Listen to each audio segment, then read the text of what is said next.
¿Cómo están? Qué bueno, gracias a Dios. Yo estoy muy agradecido con Dios porque Él es maravilloso, porque su misericordia y su amor se muestra cada día en nuestras vidas. El día de hoy tuvimos una mañana hermosa, amén. ¿Cuántos vieron el sol el día de hoy? Una mañana hermosa, y la palabra de Dios dice que su misericordia es nueva cada mañana, amén. Y que esa misericordia es para todos, no importando lo que seamos. La misericordia de Dios está con nosotros, pero fíjense que es muy importante un concepto que vamos a estudiar el día de hoy. Pero antes de eso vamos a orar. Señor, te damos gracias porque tienes tú, Padre, el amor para nosotros, la paciencia, Señor, porque tienes tú, Señor, tantas cosas que darnos, Señor, que no las merecemos, Padre. Y te doy gracias porque me permites en esta mañana compartir con mis hermanos este estudio. Te pido, Padre, que todo lo que yo diga, Señor, sea conforme a tu voluntad, y que esta palabra, Señor, lleve mucho fruto, que quede en nuestros corazones, Señor, para que podamos cumplir tu voluntad. En el nombre de Jesús, amén. Bueno, pues esta plática, este estudio se llama La identidad profética de los hijos de Dios. A ver, otra vez. La identidad profética de los hijos de Dios. Fíjense que en la vez pasada que Dios me permitió compartimos acerca del corazón de David, de cómo era ese corazón conforme a la voluntad de Dios. Pero antes de eso también compartíamos de cuál es la identidad de nosotros como hijos de Dios. Pero ahora vamos a ver un paso más allá, que es una identidad a futuro, ¿vale? ¿Por qué es tan importante saber cuál es esa identidad que tenemos como hijos de Dios? Porque en función de eso es como nosotros vamos a actuar y vamos a vivir nuestro día a día junto con Dios. Es muy complicado en el mundo actual ver cómo la identidad de los hijos de Dios, pues de repente no la tenemos bien clara, ¿no? Y el mundo y el enemigo está tratando de robarnos esa identidad, de confundirnos, nos bombardea con una serie de cosas que de repente nos desubican de lo que realmente somos. Y tenemos el caso muy reciente de algo que se llaman los Terians o algo así, que no solamente eran chavos, eran también ya gente grande, que creo que ya pasó de moda porque eso es el mundo nada más son como que corrientes, como que modas, ¿no? Pero era así como que la gente que se identificaba con animales y decían que eran animales. Entonces está tremendo eso, ¿no? O sea, imagínense a qué grado esa influencia logra penetrar en la mente de las personas, y a tal grado de que dices, pues yo voy a ser un gato, yo voy a ser un perro, cuando Dios tiene una identidad maravillosa para nosotros. Pero fíjense que eso nos asombra y decimos, híjoles, qué tremendo, pero realmente nosotros estamos viviendo conforme a la identidad que Dios nos da. Nos asombramos de ese tipo de cosas, y así como ese ejemplo que les acabo de dar, hay muchas cosas, ¿no? El mundo nos ofrece muchas herramientas ahorita para mostrar quiénes somos, qué hacemos, a dónde vamos, qué es lo que nos gusta. Pero a veces me da la impresión de que todas esas herramientas lo único que provocan es una especie como de que nos pongamos caretas, ¿no? Como que queremos, o lo que el mundo quiere es ofrecer esas herramientas para que estemos mostrando una parte de nuestra vida como que todo de color de rosa, cuando realmente esa no es nuestra vida. Entonces, ¿qué es lo que está pasando? Lo que está sucediendo es que hay tantos distractores y tantas cosas que nos confunden y que distorsionan y que hacen que nosotros perdamos esa brújula de cuál debe ser nuestra identidad. Fíjense que cuando nosotros venimos a los pies de Jesús y aceptamos su sacrificio, Dios empieza a trabajar con nosotros. Él es el, como cantábamos hace rato, Él es el que nos llama con lazos de amor. Amén. Él es el que nos ama primero y nos empieza a llamar y empieza a hacer un cambio en nuestras vidas y empieza a despertar en nosotros esa necesidad de Él, y es cuando venimos a los pies de Jesús y empezamos a caminar de acuerdo a su voluntad. Pero fíjense que eso no se queda ahí. O sea, Dios tiene un gran y maravilloso propósito para cada uno de nosotros, que ni siquiera a veces alcanzamos a imaginar y a visualizar. Es muy grande el plan de Dios para cada uno de nosotros. Es un plan, es una visión, es un propósito que va más allá incluso de esta vida, de esta era, de este mundo, de este sistema, de todo lo que estamos viviendo. Es algo que ahorita vamos a platicar un poquito de eso, por eso se llama la identidad profética de los hijos de Dios, porque es algo que trasciende la situación actual. Y cuando nosotros empezamos, nos arrepentimos y le pedimos a Dios que nos lleve de acuerdo a su voluntad, Dios en ese momento nos visualiza como algo maravilloso, como algo muy grande. Y tenemos un ejemplo en la palabra que está en Génesis 12, el libro de Génesis, capítulo 12, y bueno, ojalá y se pueda alcanzar a ver, está un poquito chiquita la letra, pero bueno, aquí estamos viendo cómo Dios le habla a Abraham y le da una promesa. Dice: pero el Señor había dicho a Abraham: vete de tu tierra y de tu parentela y de la casa de tu padre a la tierra que te mostraré, y haré de ti una nación grande, y te bendeciré y engrandeceré tu nombre, y serás bendición. Bendeciré a los que te bendijeren, y a los que te maldijeren maldeciré, y serán benditas en ti todas las familias de la tierra. Y quiero decirte algo: el día de hoy tú y yo estamos aquí por esta promesa. Imagínense, por la obediencia de un hombre y por haber aceptado ese plan divino, esa identidad que Dios le estaba dando a Abraham, porque incluso hasta después le cambia el nombre,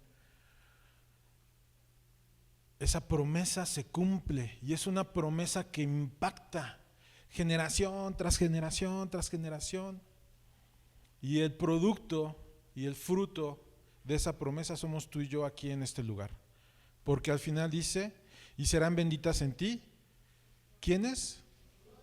Todas las familias de la tierra. Todos los que estamos aquí somos producto de esa promesa. Somos producto de que Dios visualizó en Abraham un plan grandioso y maravilloso que trasciende el tiempo y las generaciones. Y déjame decirte que así como Dios vio a Abraham, nos ve a cada uno de nosotros. Tiene un plan maravilloso para cada uno de nosotros, que si nosotros dejamos que ese plan y adoptamos realmente esa identidad como hijos de Dios, puede impactar a nuestros hijos, a los hijos de nuestros hijos, a los hijos de los hijos de nuestros hijos, incluso puede impactar una comunidad, puede impactar un país. Imagínense qué tan grande es que una persona comprenda y entienda y acepte esa identidad que Dios nos da. ¿Vale? Por eso es tan valiosa la identidad que Dios nos da, porque si logramos aceptarla, logramos hacer la parte de nosotros, de nuestra vida, y adoptamos esa nueva identidad, entonces empezamos a simbrar los cimientos de este mundo. Y hay alguien que no, ya sabemos que hay alguien que no quiere eso, ¿vale? Pero también está el ejemplo negativo, ¿no? Siempre la palabra de Dios nos va a dar así como que el plan A y el plan B, ¿no? Y hay una persona que también tenía una identidad maravillosa, pero no se la creyó. Y nunca le creyó a Dios esa identidad. Y nunca la aceptó. Hay algo, yo que estoy metido en eso de las computadoras, en la seguridad informática, hay un tipo de ataque que se llama suplantación de identidad. Creo que ya más o menos hemos escuchado ese concepto, ¿no? La suplantación de identidad es cuando alguien te roba tus datos, tus credenciales, todos tus accesos y se hace pasar por ti y logra acceder a cierta información. Más o menos es algo así lo que está buscando el enemigo y este mundo con nosotros. Quiere robarnos esa identidad para que nosotros no hagamos uso de esa identidad que Dios nos da. Y nos empieza a ofrecer cosas efímeras, cosas que a final de cuentas se van a quedar en este mundo. Ahorita el mundo está muy enfocado a dinero, las cosas materiales, en que te cuides tú y nada más tú y después tú, y que no pensemos en los demás, y todo lo contrario a lo que Dios nos enseña, ¿no?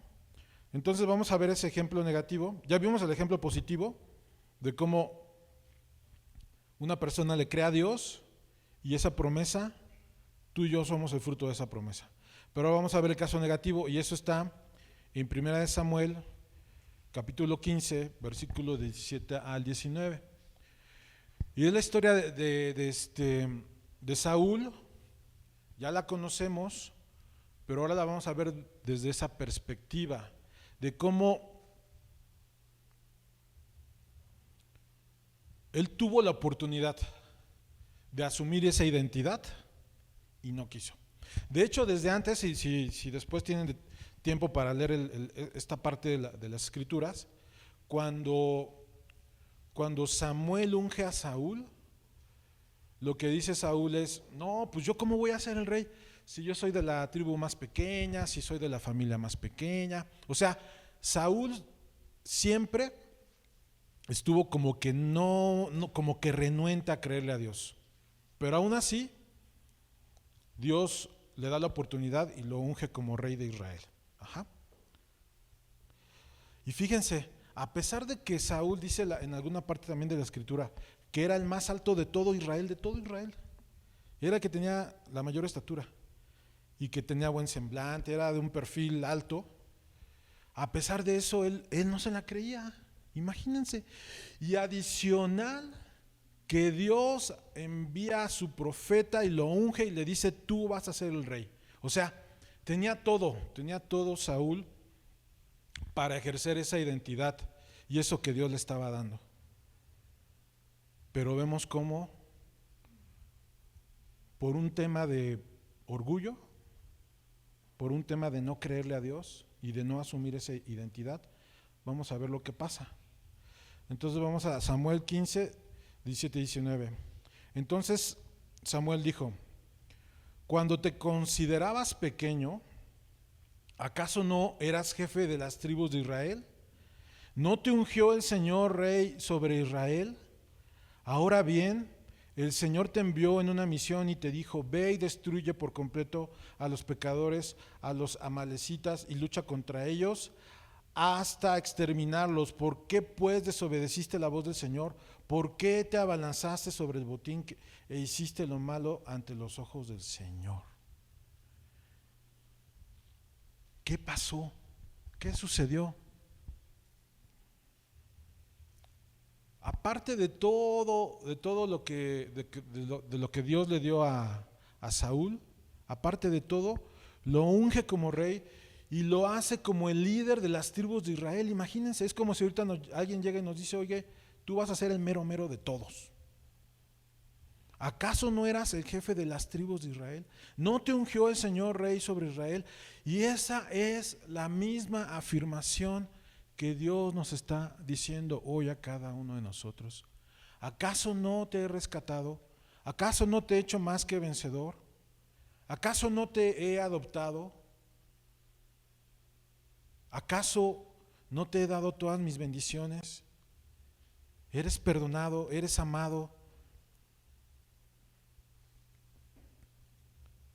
Nos asombramos entonces de a veces cuando vemos lo que está sucediendo en el mundo y cómo hay gente que pierde incluso su identidad, pero realmente nosotros creo que debemos de recapacitar y de pensar si también estamos adoptando la identidad que Dios nos da.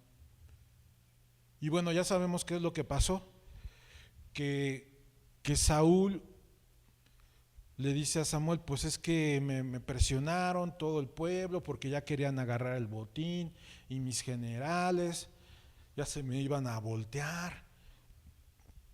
Lo mismo que hacemos, lo mismo que hizo Adán, lo mismo que hace el ser humano siempre cuando Dios viene al encuentro. ¿Qué hubiera pasado si ahí Saúl hubiera caído de rodillas, le hubiera pedido perdón a Dios y le hubiera dicho, sí, no obedecí, perdóname Dios? Pero no, luego la respuesta es tratando de echarle la culpa a alguien más, ¿no? Y lo mismo pasa con nosotros. Y es la misma pregunta que Dios nos dice y nos hace en esta mañana. ¿Cuál es tu identidad? ¿Qué es lo que yo te he dado? ¿De qué sirvió el sacrificio de nuestro Señor Jesús en la cruz? Y fíjense que les quiero compartir algo que me acaba de suceder a mí en mi trabajo. Pasé por un tiempo muy fuerte de presión laboral. Presión laboral. Tenía que entregar un proyecto. Hagan de cuenta que un sistema que se hizo en 7 años, a mí me lo encargaron de hacer en 1 año. Y entonces llegó el momento en que sí me sentí muy presionado, porque ya tenía la fecha límite para entregar ese proyecto y tenía el tiempo así como que así, o sea, no había margen de error. A 3 semanas, 4 semanas de que terminara la fecha límite, no había margen de error, o sea, tenía que quedar todo bien. Y de repente tenía un equipo de 4 programadores, 4 desarrolladores, y renuncia uno, el que tenía más experiencia y que sabía más del negocio. Y yo dije, Señor, ¿qué está pasando? Y de repente empiezan a suceder cosas. Empiezo a tener detalles ahí con el servidor que no queda, y pasaba el tiempo, yo veía el calendario, cómo iban avanzando los días y cada vez quedaban menos días y ya quedaban ciertos módulos nada más por terminar, pero no avanzábamos, salían más errores y más errores, y yo decía, Señor, ¿qué está pasando? Y llegó el momento en que hice cuentas y dije, no, ya no vamos a salir en tiempo. Y yo me sentía muy presionado. Y en ese momento Dios me habló y me dijo, ¿qué pasa contigo? ¿No te acuerdas de que yo soy tu Dios? Que para mí no hay nada imposible, que yo tengo el control de todo y que para mí esto que está sucediendo yo lo puedo resolver. Déjame a mí las cosas. Deja que yo tome el control de tu proyecto.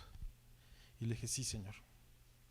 No sé cómo lo vas a hacer, pero tú lo vas a hacer. Y las últimas 2 semanas de ese proyecto empezaron a pasar una serie de eventos que en el momento que pasó el primer evento yo dije, Dios ya está actuando. Y Dios empieza a actuar cuando nosotros perdemos el control. Las últimas 2 semanas, otros 2 desarrolladores renunciaron y ya no había forma, o sea, ahí sí ya no había forma de cómo terminar el proyecto. Y yo dije, Señor, toma el control, yo confío en ti, yo no puedo. ¿Y qué creen que pasó?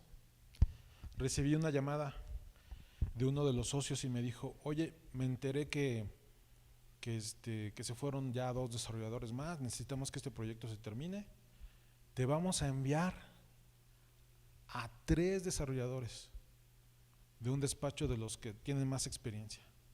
¿Y qué creen que pasó? Logramos terminar el proyecto. Justo el último día que tenía para entregar el proyecto lo logramos terminar. Mis compañeros me decían, ¿sabes qué? No, No hay forma de que termine. Solamente un milagro de Dios, tiene que pasar para que eso termine. Y yo les decía, pues los milagros existen y Dios existe.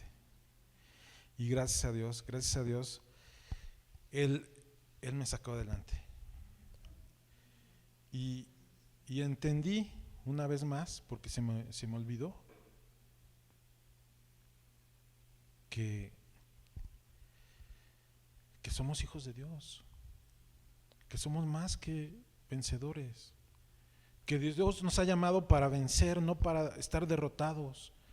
Dios nos ha llamado para ser felices, para hacer de nosotros algo increíble e impresionante, para hacer un testimonio de su poder, de su amor y de su misericordia. Entonces, no dejemos que el enemigo nos quiera confundir, que nos quiera engañar. Yo no sé la situación, la circunstancia por la que cada uno de nosotros esté pasando. Yo el ejemplo que les acabo de dar en mi vida, tal vez les parezca trivial y digan, no, ¿qué es eso?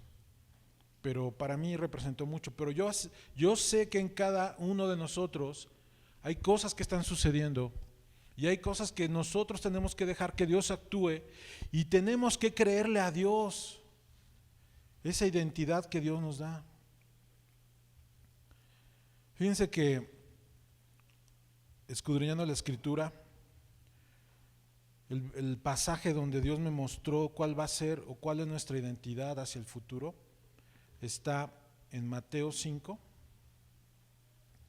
Mateo 5, el capítulo 5, sabemos que es el Sermón del Monte, que es, digamos que el momento en donde nuestro Señor Jesús establece ese nuevo pacto, esa nueva forma que Él, a través de su sacrificio en la cruz, nos va a dar acceso para relacionarnos con Dios. Y yo cuando leía esta parte, yo la leía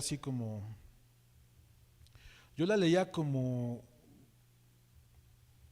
que Dios o Jesús nos estaba diciendo, tienes que ser de esta forma para que pase esto.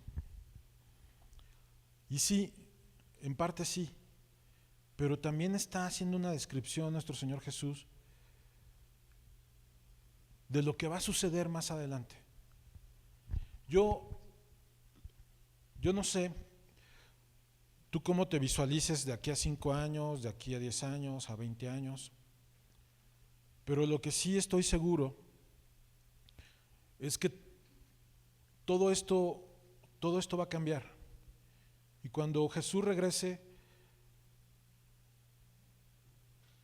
lo importante va a ser cómo vamos a estar nosotros.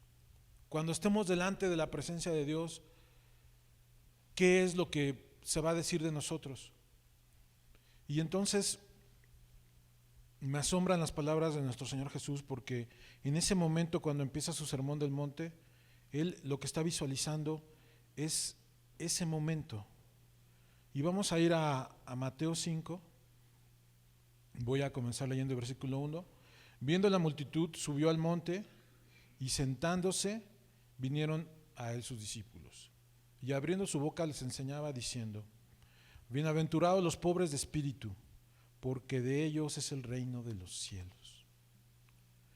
Bienaventurados los que lloran, porque ellos recibirán consolación.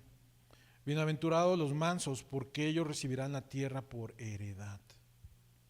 Bienaventurados los que tienen hambre y sed de justicia, porque ellos serán saciados. Bienaventurados los misericordiosos, porque ellos alcanzarán misericordia. Bienaventurados los de limpio corazón, porque ellos verán a Dios. Bienaventurados los pacificadores, porque ellos serán llamados hijos de Dios. Bienaventurados los que padecen persecución por causa de la justicia, porque de ellos es el reino de los cielos. Bienaventurados sois cuando por mi causa os vituperen y os persigan y digan toda clase de mal contra vosotros mintiendo. Gozaos y alegraos, porque vuestro galardón es grande en los cielos, porque así persiguieron a los profetas que fueron antes de vosotros. Yo no sé tú cómo habías leído este pasaje antes, pero aquí lo que me asombra son varias cosas. La primera, el versículo 3, ¿de quién es el reino de los cielos? De los pobres de espíritu. El versículo 5, ¿quién va a heredar esta tierra? Los mansos. El versículo 8, ¿quién verá a Dios? Los de limpio corazón. Y yo te pregunté hace rato, ¿cómo te ves en 5, 10, 15 años? Porque siempre estamos planeando para ese tiempo, ¿no? Más o menos. Pero ¿cuándo nos hemos detenido a planear por nuestro futuro eterno? Porque es algo contundente. Esto va a terminar en algún momento. No sé si lo alcancemos a ver con nuestros ojos. No sé si nos toque, seamos esa generación donde veamos el regreso de nuestro Señor Jesús. Pero independientemente de eso, deberíamos de estar preocupados por esta parte y muy gozosos, porque dice, ¿quién va a heredar el reino de los cielos? ¿Quién va a heredar esta tierra? Y empieza a definir una serie de características de esas personas. Y lo que yo te digo es que esas características, a final de cuentas, son la definición de esa identidad profética que cada uno de nosotros tenemos que tener. El pobre de espíritu significa aquella persona que reconoce a cada momento de su vida la necesidad de Dios. Algo contrario a lo que está sucediendo ahorita. Ahorita todo el mundo está pensando, el mundo quiere bombardearnos, decirnos, hacernos pensar otra cosa, pero realmente lo que vale es que tengamos esa conciencia de que en todo momento necesitamos a Dios. Actualmente, ¿quién se preocupa porque tengamos un corazón limpio? Y el versículo 8 lo dice, bienaventurados los de limpio corazón, porque ellos verán a Dios. Yo no sé cuál sea nuestro objetivo en la vida, pero un objetivo que tienen los hijos de Dios y un objetivo que debe tener alguien que se identifica con la personalidad divina es poder ver a Dios en algún momento, poder estar en el cielo en algún momento. Y no solo eso, aquí dice, podrán heredar o van a heredar la tierra. Y más adelante, en el versículo 13 dice, vosotros sois la sal de la tierra, pero si la sal se desvaneciere, ¿con qué será salada? No sirve más para nada, sino para ser echado fuera y hollada por los hombres. Esta parte también es muy importante. Nuestro Señor Jesús no está diciendo que nos vamos a convertir en la sal. Nuestro Señor Jesús nos está diciendo, ya son la sal de la tierra. Y seguimos en el versículo 14. Vosotros sois la luz del mundo. Una ciudad asentada sobre un monte no se puede esconder, ni se enciende una luz y se pone debajo de un almud, sino sobre el candelero, y alumbra a todos los que están en casa. Así alumbra vuestra luz delante de los hombres, para que vean vuestras buenas obras y glorifiquen a vuestro Padre que está en los cielos. Entonces, es increíble cómo estos primeros 16 versículos del capítulo 5 de Mateo no es nada más que una declaración profética de nuestro Señor Jesús, de cómo todo lo que actualmente está sucediendo en el mundo va a cambiar. Ahorita el mundo te dice, tienes que ser el más fuerte, tú nunca debes de llorar, siempre debes de ser feliz, debes de ser una persona orgullosa, que no te importen los demás. En cambio, nuestro Señor Jesús cambia todo eso y modifica, casi pone de cabeza los valores actuales del mundo.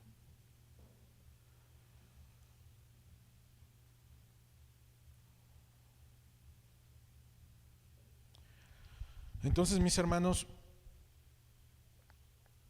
leyendo y escudriñando el Sermón del Monte, también vemos cómo Jesús en repetidas ocasiones dice: yo no he venido a quitar la ley, sino he venido a cumplirla. ¿Por qué? ¿Por qué era tan importante para nuestro Señor Jesús dejarnos claro eso? Porque ese era el objetivo de Dios desde un principio. No es que la ley estuviera mal, no es que el antiguo pacto estuviera deficiente, más bien los deficientes fuimos nosotros.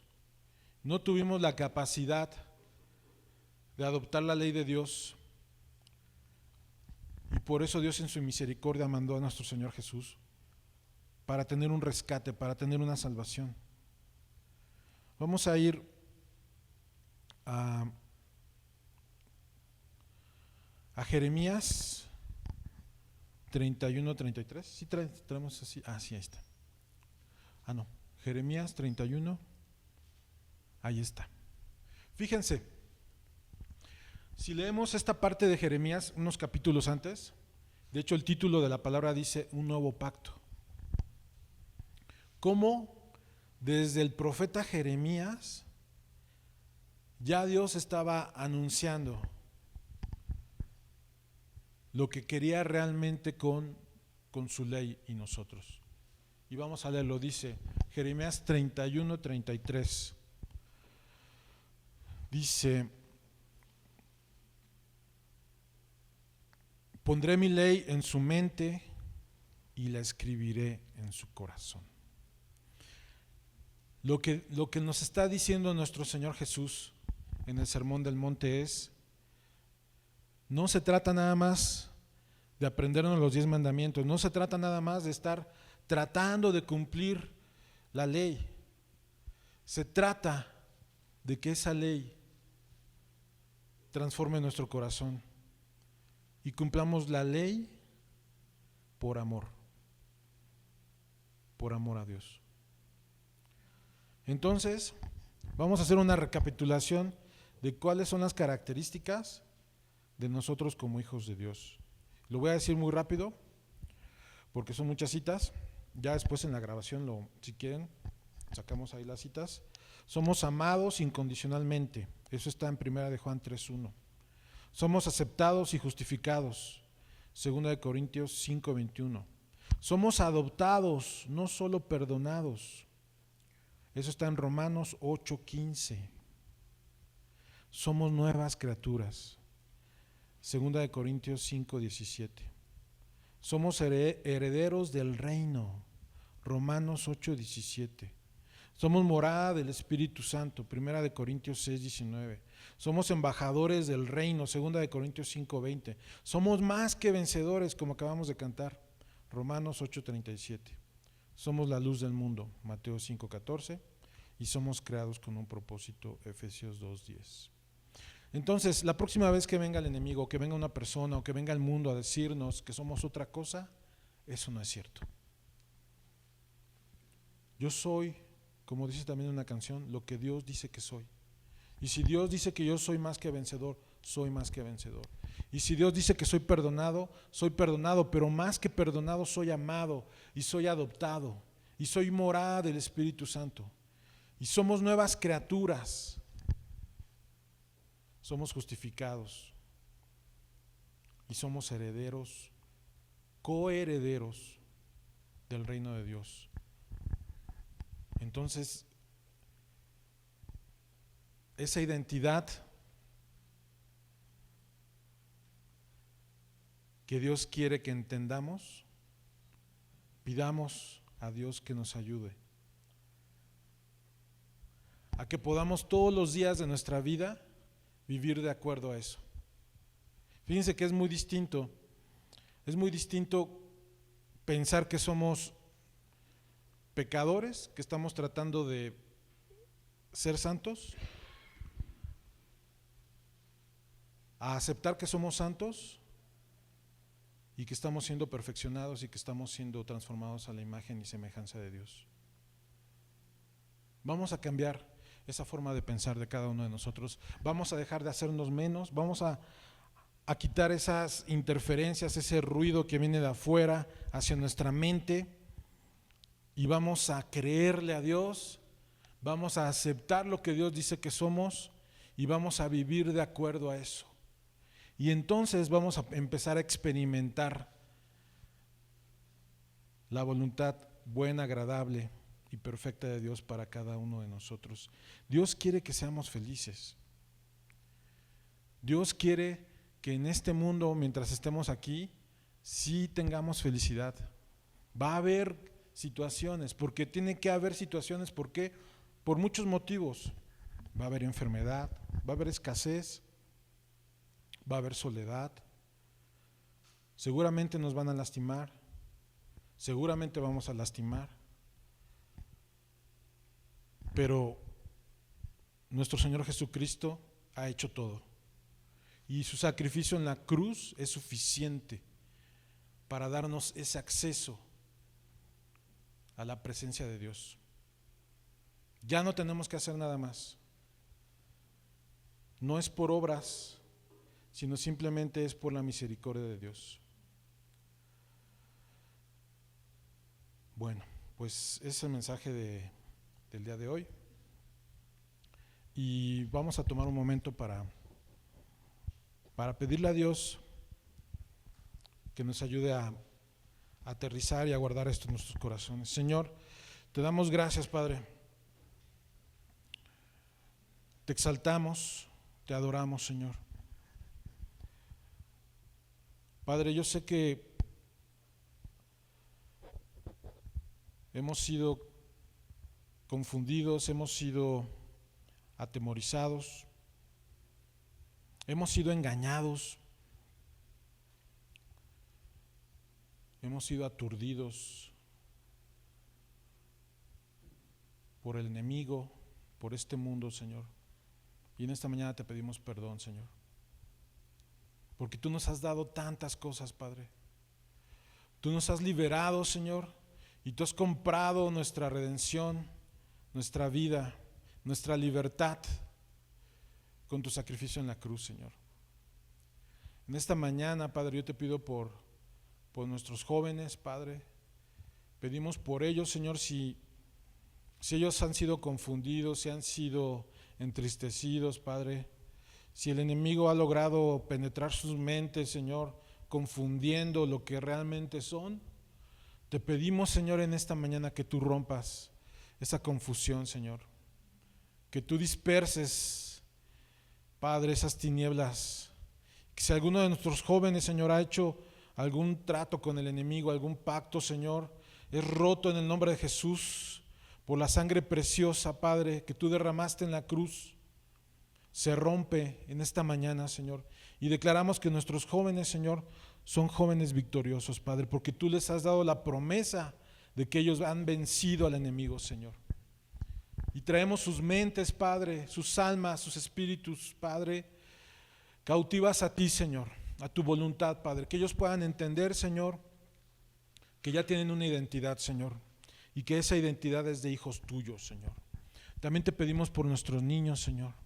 Igualmente, Padre, protégelos, guárdalos, Señor. Que tu Espíritu Santo, Señor, esté con ellos.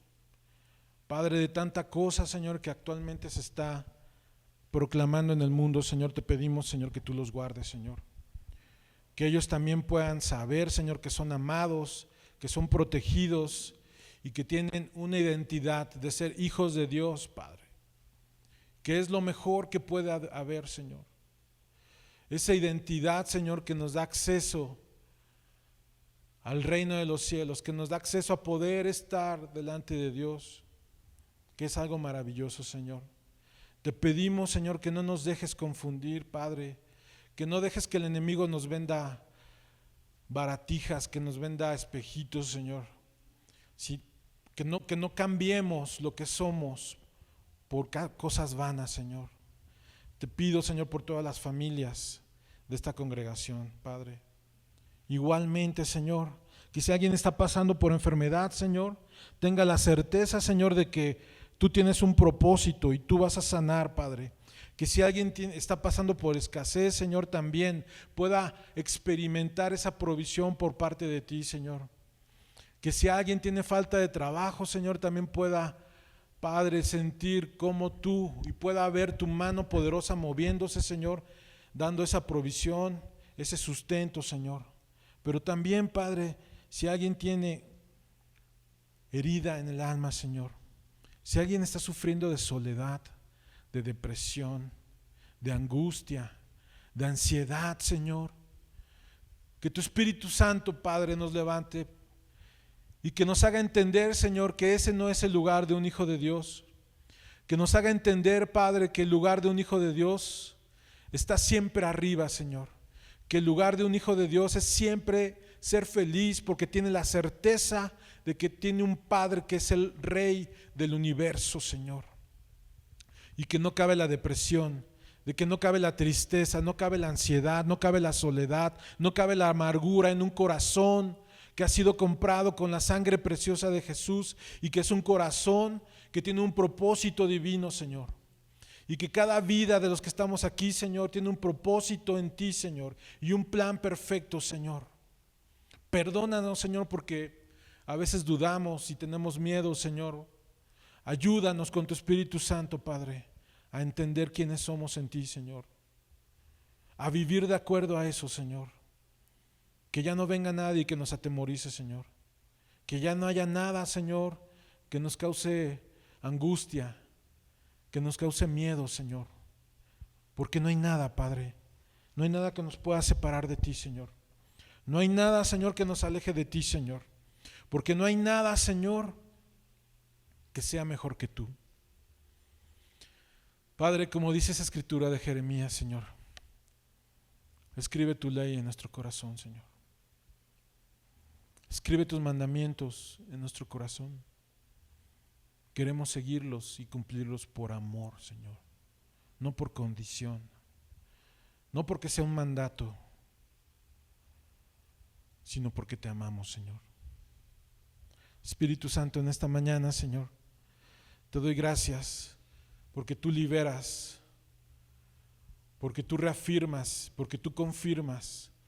Padre, porque aquellos corazones que han desvanecido y que han dejado de orar, que han dejado de buscarte porque no escucharon tu voz, Señor, tú traigas ese viento fresco, Señor, esa unción fresca, Señor, que tú traigas ese avivamiento de fuego, Señor, en cada uno de nosotros, Padre, y que volvamos, Padre, a tener ese fervor de buscarte, Señor, de orar, Padre, de seguir pidiendo lo que anhelamos, Señor, de seguir pidiéndote a ti nuestros sueños, Padre, porque tú contestas las oraciones, porque tú escuchas las oraciones, Señor, porque tú eres un Dios poderoso, no porque lo hagamos fervientemente o muchas veces, sino porque tú eres un Dios poderoso, porque a quien estamos orando es el Dios del universo.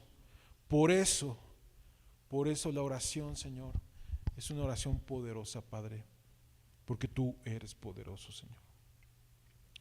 Si hemos dejado de orar, Señor, si hemos dejado de ayunar, Padre, si hemos dejado de leer la palabra, Señor, en esta mañana, Señor, te pido que tu Espíritu Santo venga a nosotros, nos redarguya, Señor, y nuevamente, Señor, nos haga entender quiénes somos, qué somos para ti, Señor. Te doy gracias, Señor, por tu amor y tu misericordia, Padre. Te doy gracias, Señor, porque aún y con todo, tú nos guardas y nos proteges, Señor. Te amamos, Señor. En el nombre de Cristo Jesús pedimos todo esto. Amén. Vamos a continuar con la reunión.